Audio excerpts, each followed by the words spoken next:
त्रैमासिक परीक्षा 2021-22 कक्षा 10 विषय विज्ञान का हल अपन कर रहे थे।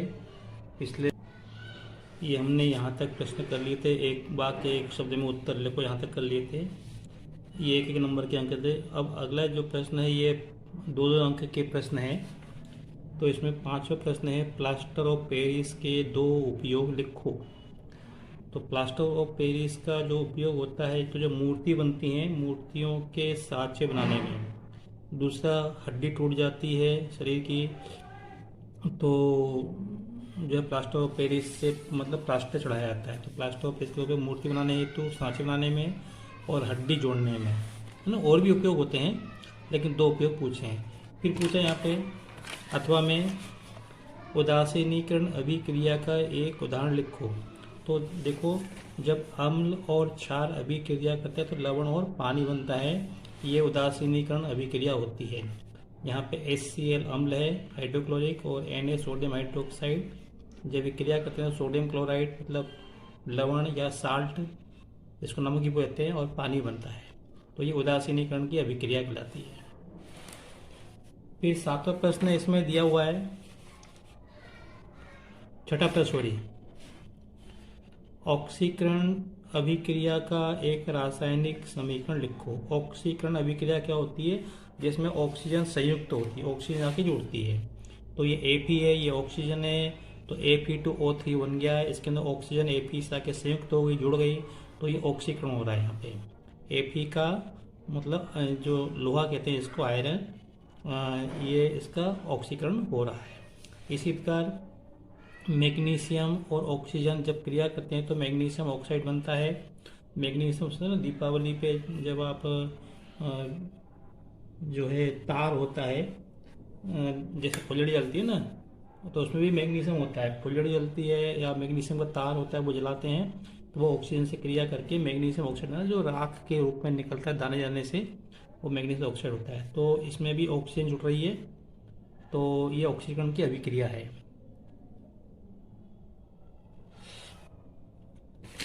फिर एक अगला प्रश्न दिया है इसमें, द्विविस्थापन अभिक्रिया का एक समीकरण लिखो। तो द्विविस्थापन अभिक्रिया मतलब देखो, ये AgNO3 और NaCl, तो जब क्रिया करते हैं तो क्या होता है, AgCl और NaNO3 देखो, विस्थापन मतलब अलग होना। तो AgNO3 में से ये NO3 अलग हो गया, और NaCl में से Cl अलग हो गया। तो ये Cl तो इससे आके जुड़ गया AgCl, और NO3 जो है Na से आके जुड़ गया, तो NaNO3 बन गया। तो इस तरह से इसमें से NO3 विस्थापित हो गया, इसमें से क्लोरीन विस्थापित हो गया। तो इसलिए द्विविस्थापन अभिक्रिया है, दोनों में से ये जो है विस्थापित हो गए इस पर। फिर बेरियम क्लोराइड और सल्फ्यूरिक अम्ल H2SO4, इसमें से BaCl2 में से ये जो है क्लोराइड अलग हो गया, और H2SO4 में से ये SO4 सल्फेट ये अलग हो गया। तो यहाँ पे ये सल्फेट इससे आके जुड़ गया, सल्फेट बेरियम से आके जुड़ गया, और ये जो है क्लोराइड हाइड्रोजन से आके जुड़ गया, यहाँ पे 2HCl। तो इसलिए यहाँ पे ये दोनों में विस्थापन हुआ है, तो इसलिए द्विविस्थापन अभिक्रिया कहलाती है। फिर NaOH और HCl, Na में से OH विस्थापित हो गया, और HCl में Cl विस्थापित हो गया, अलग हो गया। तो NaOH किससे जुड़ा, ये जो है Na, ये HCl Na से आके जुड़ गया, NaCl हो गया, और HOH से आके जुड़ गया, तो ये पानी बन गया, H2O बन गया। तो इस तरह से ये दोनों अभिक्रियाएं, ये जो तीनों अभिक्रियाएं हैं, द्विविस्थापन अभिक्रियाएं कहलाती हैं। अब अगला प्रश्न है, परावर्तन के नियम लिखो। तो परावर्तन के नियम क्या हैं? आपतन कोण, परावर्तन कोण बराबर होते हैं। आपतन कोण और परावर्तन कोण बराबर होते हैं। दूसरा नियम, आपतित किरण, परावर्तित किरण तथा अभिलंब तीनों एक ही तल में होते हैं। देखो बच्चों, मैं यहाँ पे आपको समझाने का प्रयास कर रहा हूँ, शायद कुछ बात बन जाए। देखो, जैसे मान लो कि ये दर्पण है, ठीक है, ये दर्पण है, और यहाँ पर इस तरह से देखो, ये दर्पण है, ये कोई प्रकाश किरण इस तरह से आपतित हो रही है, तो इस दर्पण से टकराने के बाद वो इस दिशा में जाएगी। तो ये तो हो गया आपकी आपतित किरण, ये हो गया आपकी परावर्तित किरण। अब अभिलंब क्या होता है? अभिलंब तो ये इस तल पे आपतित हो रही है, तो इस तल पे ये जो अभिलंब देख रहे हो ना आप, ये जो अभिलंब देख रहे हो, ये अभिलंब है। तो मैं ऐसे एग्जाम, तो ये अभिलंब है। तो ये आपतन कोण, ये अभिलंब और आपतित किरण के बीच में जो कोण बनता है इसको आपतन कोण बोलते हैं, और परावर्तित किरण और अभिलंब के बीच में जो कोण बनता है इसको अपन परावर्तन कोण बनते हैं, है ना, कोण कहते हैं। अब इसका दूसरा नियम ये है कि आपतित किरण, परावर्तित किरण और अभिलंब तीनों एक ही तल में होती है। एक ही तल मतलब इस तरह से। अब देखो, अगर मान लो मैंने इसको ऐसे कर दिया, समझा ना, तो ये एक तल में नहीं है ना, तो ये दूसरे तल में और ये तल में। तो कहने का मतलब कि बच्चों को ये समझ में नहीं आता कि एक तल से क्या मतलब है ना। तो अब ये इसका मतलब ये आपतित किरण, अब परावर्तित किरण और अभिलंब तीनों एक ही तल में, तल मतलब ये कागज के तल में है। ठीक है बच्चों। अब वक्रता त्रिज्या और फोकस दूरी में क्या संबंध है? उत्तल दर्पण की फोकस, ये उत्तल दर्पण की फोकस दूरी ज्ञात करो। सॉरी एक मिनट, हाँ, उत्तल दर्पण की फोकस दूरी ज्ञात करो जिसकी वक्रता त्रिज्या 32 सेंटीमीटर है। तो फोकस दूरी क्या होती है? वक्रता त्रिज्या की आधी होती है। तो आर क्या वक्रता त्रिज्या, तो आर कितना दिया अपने को? 32 सेंटीमीटर। तो 32/2, तो ये आएगा 16 सेंटीमीटर। तो फोकस दूरी कितनी हो जाएगी? 16 सेंटीमीटर। और ये फोकस दूरी धनात्मक होगी। उत्तल दर्पण के अंदर जो है फोकस दूरी धनात्मक होती है और अवतल दर्पण में ऋणात्मक होती है। फिर अगला प्रश्न है, कौन कौन से दर्पण में आपका सीधा प्रतिबिंब बन सकता है? तो कौन कौन से? एक तो समतल दर्पण में, जिससे आप कंघी वगैरह करते हो, उसमें आपका सीधा प्रतिबिंब बनता है, मतलब समतल दर्पण में सीधा प्रतिबिंब बनता है। दूसरा, उत्तल दर्पण में हमेशा सीधा प्रतिबिंब बनता है, वस्तु कहीं भी हो। फिर अपवर्तनांक किसे कहते हैं? तो अपवर्तनांक जब एक प्रकाश किरण एक माध्यम से दूसरे माध्यम में जाती है तो पहले माध्यम में आपतन कोण की ज्या और दूसरे माध्यम में अपवर्तन कोण की ज्या का अनुपात जो होता है उसे अपन एक माध्यम के सापेक्ष दूसरे माध्यम का अपवर्तनांक कहते हैं।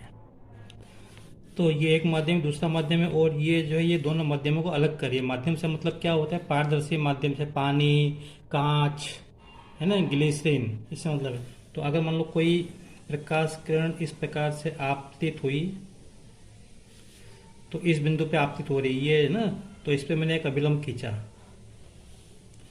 तो अब इसके बाद ये दूसरे माध्यम में जाएगी, या तो इससे दूर हट जाएगी, अभिलंब से दूर हटेगी, या अभिलंब की ओर झुक जाएगी। तो कैसे? मतलब मान लो ये अभिलंब की ओर झुकी इस तरह से। तो इस स्थिति में आपतित किरण और अभिलंब के बीच का ये जो आपतन कोण होता है इसको हम आई कहते हैं, और अभिलंब और अपवर्तित किरण के बीच में जो कोण होता है इसको हम आर से बताते हैं।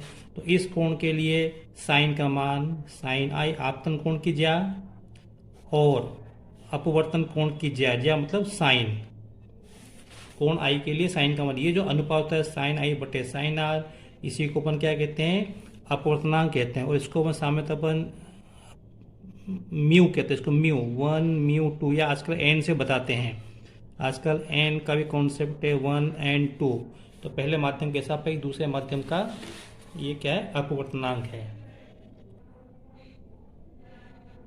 फिर इसके बाद ये 12 प्रश्न है, एक उत्तल लेंस की फोकस दूरी 40 सेंटीमीटर है, तो लेंस की क्षमता की गणना करो। तो सबसे पहले हमें ये मालूम होना चाहिए कि लेंस की क्षमता और फोकस दूरी में क्या संबंध है। तो मैं आपको बता रहा हूँ यहाँ पे। तो देखिए, उत्तल लेंस की फोकस दूरी और क्षमता में, लेंस की क्षमता में P बराबर 1/f, ये प्लस होता है, P बराबर 1/f, जबकि हम फोकस दूरी को मीटर में नापते हैं। तो यहाँ से हमको ये फोकस दूरी 40 दिए, तो मान रख दो, तो हो गया 1/40 मीटर। ठीक है, तो ये इसी को अपन कहते हैं डायोप्टर कहते हैं। सॉरी, ये अपने को 40 सेंटीमीटर दिए, तो इसको हमको मीटर में बदलना पड़ेगा। तो मीटर में बदलेंगे तो हम क्या करेंगे? इसको 100 से भाग दे देंगे, या है ना, तो या एक काम कर दो, जैसे एफ बराबर कितना दिया है, अपने को 40 सेंटीमीटर दिया है। तो जैसे ही हम इसको 100 से भाग देंगे तो काय में बदल गया, ये मीटर में बदल गया है।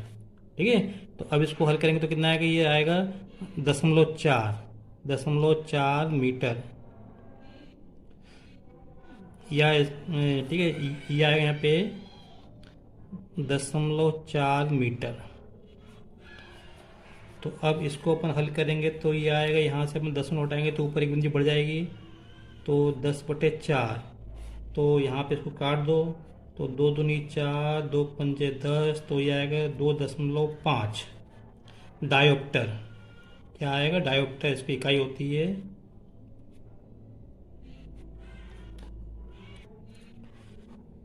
तो लेंस की क्षमता हो जाएगी 2.5 डायोप्टर। चलो, एक अगला प्रश्न है जो कि मैंने अपने मन से बनाया है। उत्तल लेंस की फोकस दूरी 4 मीटर है, तो लेंस की क्षमता ज्ञात करो। तो देखो यहाँ पे तो फोकस दूरी अपने को 4 मीटर दी हुई है, तो इसमें अपने को कुछ नहीं करना, यहाँ पे प्लस आएगा तो हो जाएगा 1/4। जैसे हमने इस प्रश्न में यहाँ पे 100 का भाग दिया था, यहाँ पे नहीं करना, क्योंकि यहाँ पे तो अपने को फोकस दूरी सेंटीमीटर में दी थी, यहाँ पे अपने को मीटर में दी है, तो कुछ नहीं करना है यहाँ पे। लेकिन जब हम भाग देंगे इसको तो ये कितना आएगा, 1 में 4 का भाग देंगे तो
एक प्रश्न ये यहाँ पे, एक वस्तु उत्तल लेंस से 10 सेंटीमीटर की दूरी पर रखी है, लेंस की क्षमता 5 डायोप्टर है, तो प्रतिबिंब की दूरी ज्ञात करो। तो देखो भैया, यहाँ पे अपने को लेंस से, वस्तु की लेंस से दूरी 10 सेंटीमीटर, मतलब यू मालूम है, वी अपने को निकालना है, प्रतिबिंब की दूरी, तो अपने को एफ मालूम होना चाहिए। तो एफ कहाँ से आएगा, एफ अपने को यहाँ से लेंस की क्षमता से अपना एफ निकालेंगे। तो अपने को मालूम है क्या संबंध है लेंस की क्षमता और फोकस दूरी में। तो पहले हमें इसके अंदर लेंस की फोकस दूरी निकालनी पड़ेगी। तो लेंस की फोकस दूरी और इसकी जो क्षमता में क्या संबंध होता है, P बराबर 1/f। तो यहाँ पे ये अपने को दिया हुआ है, इसके अपने को डायोप्टर दिया है, ये 5 बराबर 1/f। तो यहाँ से हमको मिलेगा f बराबर 1/5, और ये मिलेगा हमको मीटर में। क्या मिलेगा, मीटर में, ये मिलेगा हमको मीटर में। तो इसको अपन सेंटीमीटर में बदलने के लिए हम इसमें 100 का गुणा कर देंगे, तो ये कट जाएगा, 20 कट जाएगा, तो 20 सेंटीमीटर। तो अब अपने को लेंस की फोकस दूरी मालूम पड़ गई, कितनी बढ़ गई, 20 सेंटीमीटर। और ये अपने को प्लस की होगी, क्योंकि उत्तल लेंस की फोकस दूरी क्या होती है, प्लस में होती है। तो अब अपने को फोकस दूरी मालूम है और ये अपने को यू मालूम है, मतलब वस्तु की दूरी मालूम है -10 सेंटीमीटर। तो अब अपन वी निकाल सकते हैं, इसके अंदर मान रख दिया यहाँ पे। अच्छा, अगर आप इसको यू को 10 रखेंगे तो भी कोई दिक्कत नहीं है ना, तो अपना उत्तर सेम आएगा यहाँ पे। तो यहाँ पे ये आएगा, यहाँ पे 1/f के स्थान पे 20 रख दिया यहाँ पे, और v निकालना है, u के स्थान पे ये रख दिया -10, और इसको पक्षांतर कर दिया। तो ये हल किया इसको, तो कितना आएगा, v बराबर 20/-1 मतलब -20 आएगा।